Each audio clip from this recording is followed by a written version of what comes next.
We got some new economic numbers today. Nearly 1.2 million Americans filed for jobless claims last month.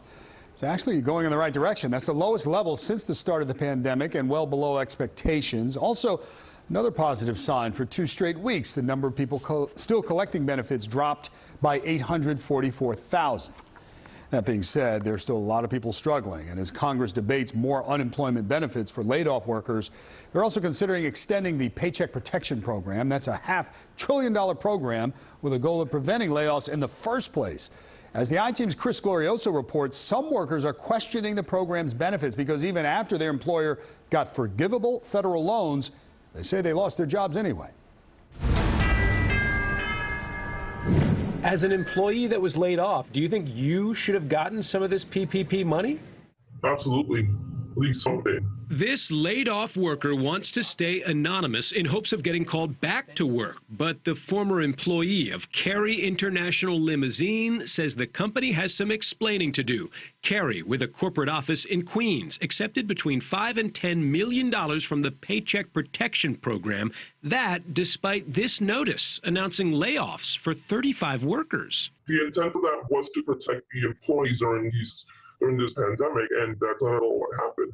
So like once they got the loan, we got the act. In an email to the I-Team, a spokesperson for Carey said the pandemic has upended the travel business. The PPP loan enabled us to extend benefits to employees and retain staff even as revenue fell. The funds have been used as intended by the program.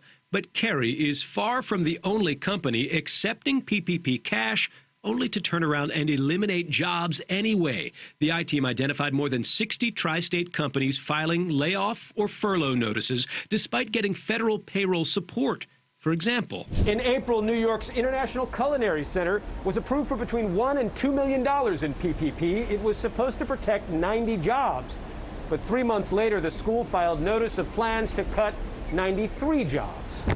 New Era, the company that makes baseball caps, was approved for between $5 and $10 million in PPP. It was supposed to support more than 480 jobs, but 3 months later, the company filed notice to eliminate 117 jobs. I'm exceptionally disappointed with New Era. The Erie County executive was so upset, he called for New Era's name to come off the Buffalo Bills football stadium. Their name should no longer be on the stadium if they're going to continue to lay off our employees and say sorry. New Era did not respond to the I-Team's request for comment. Neither did the International Culinary Center. They're both for-profit firms, but many entities that took PPP cash and then cut jobs are nonprofits. For example, the legendary Carnegie Hall got a $5.5 million PPP loan to support about 274 jobs.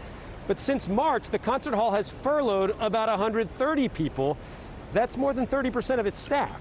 A Carnegie Hall spokesperson told us the furloughs are necessary because now the concert hall will be shuttered till next year. Our intent is to welcome as many workers back as we can. In the meanwhile, they retain their health benefits. You not only lost your job, but did you lose your health care too? Oh, yes. Absolutely. I don't have health care. I don't have anything. Having lost health care, this laid-off limousine worker wants to know where that PPP money was spent if it didn't stop layoffs. Where did the money go to? What did they do with the money? That's what I would like to know. Carey Limousine says it has followed program rules, using more than 3/4 of its PPP money to directly support payroll. A study out of MIT estimates the cost of supporting just one job under PPP has been about $224,000. That is, of course, far more than most Americans make in 2 years. Chris Glorioso, News 4 New York.